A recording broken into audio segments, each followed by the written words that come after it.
Have you thought about who is the biggest overachiever at the World Cup finals? Who is the dark horse on the biggest stage of them all? Who keeps punching above their weight in international football?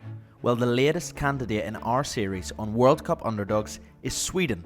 The Swedes' greatest ever finish at a World Cup finals? Second place. Sweden were runners-up at the 1958 World Cup, when they were tournament hosts, in the end only losing out to a Brazilian side that were inspired by their young superstar, a kid called Pelé.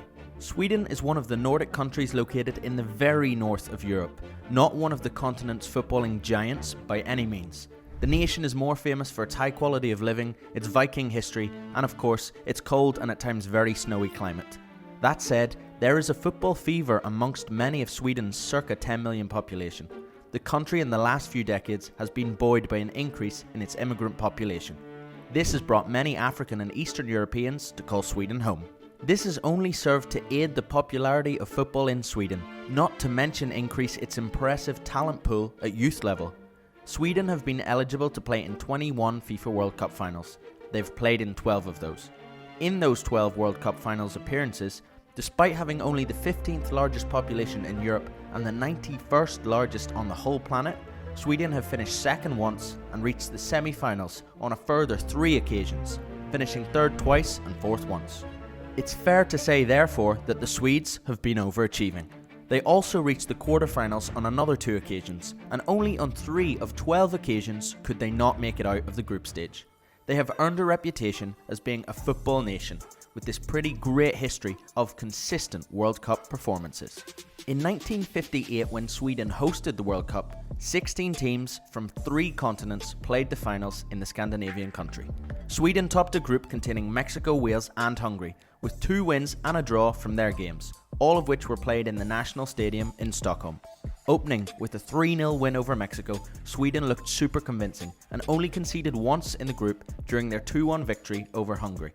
A goalless draw in the final game against Wales was enough to seal first place in the group. The Swedes played powerful, workmanlike football. Wales were a surprise package, and Hungary, still a strong side despite passing the glory years when they made the 1950 World Cup final, were a tough test. West Germany, France and Brazil were the other group winners at this World Cup. They also topped their groups without losing a game, and respectively boasted big names like Helmut Rahn, Just Fontaine and Nilton Santos. Helmut Rahn had scored in the 1954 final when West Germany were crowned world champions. Known as Der Boss, he also scored in all 3 group games for the Germans and the quarter-final winner as they defeated Yugoslavia 1-0. However, it was Just Fontaine of France that would finish top scorer with a remarkable 13 tournament goals, a record in World Cup finals to this day. He scored in every single game, group stage and knockout, including a hat-trick in the opener and 4 goals in the third place playoff game. Stunning. Nilton Santos, meanwhile, one of many talented Brazilian stalwarts at the tournament, was beginning to be overshadowed by a young lad called Pelé. Pelé only appeared for the first time in the final group game, but there he popped up with an assist for Vavá. At that point, he was the youngest ever to play at a World Cup finals. He would score the only goal in a quarter-final victory, a hat-trick in the semis and a brace in the final. Sweden, quite frankly, didn't have anything like a protagonist of such ability, but they were boosted by the goals of Kurt Hamrin and Agnes Simonsen, who managed an impressive 4 each at the finals. It would be Hamrin and Simonsen who would score 2 second-half goals for Sweden in a famous quarter-final victory over the Soviet Union. 32,000 spectators watched on in the Rosunda Stadium. There, Sweden would set up an epic semi-final tie against Rahn and West Germany. And then there were 4. In a remarkable semi-final, Pelé marked a hat-trick and Brazil beat France 5-2. Meanwhile, Sweden played West Germany in front of 50,000 fans in Gothenburg.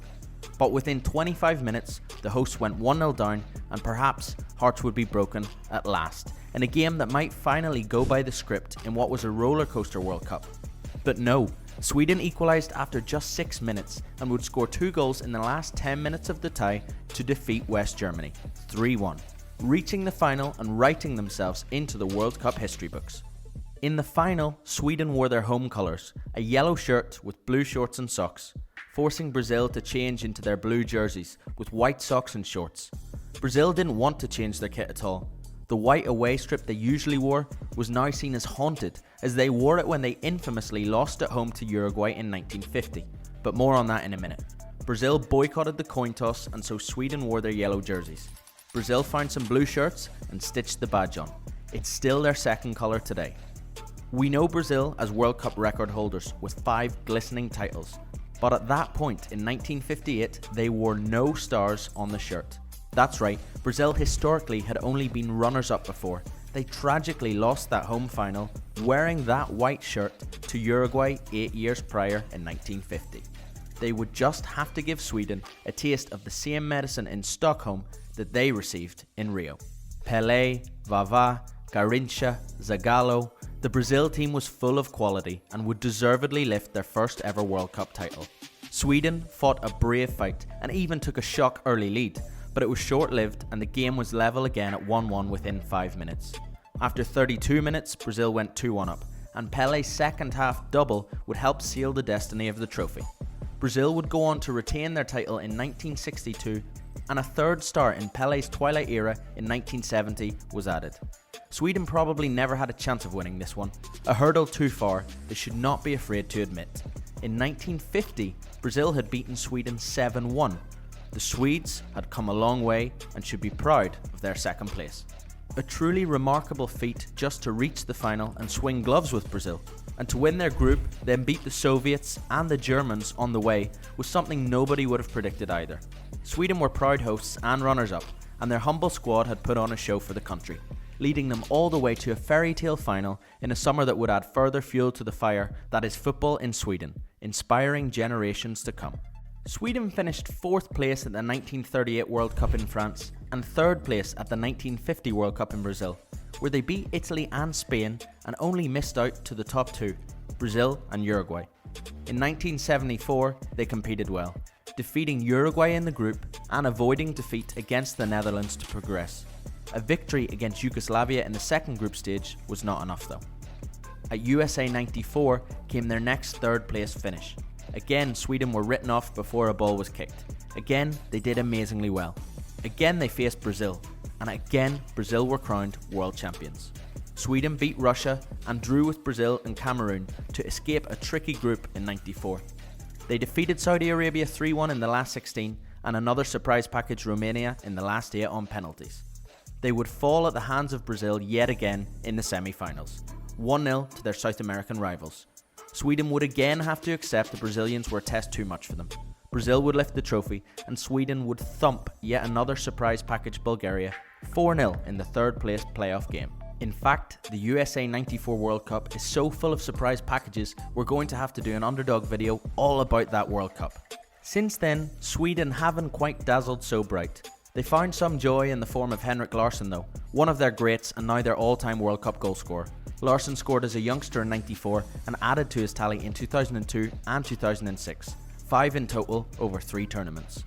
Zlatan then became the next king of Swedish football, but a World Cup goal has always eluded him. Sweden haven't made a lot of tournaments recently, bar Russia in 2018. On that occasion they snuck their way into the quarterfinals, but went out in what was a comfortable 2-0 win for England.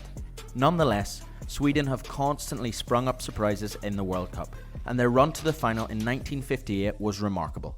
How special to do it on home soil too. Where do they rank for you in the World Cup's list of historic underdogs? Let us know in the comments below and stay tuned for the next one.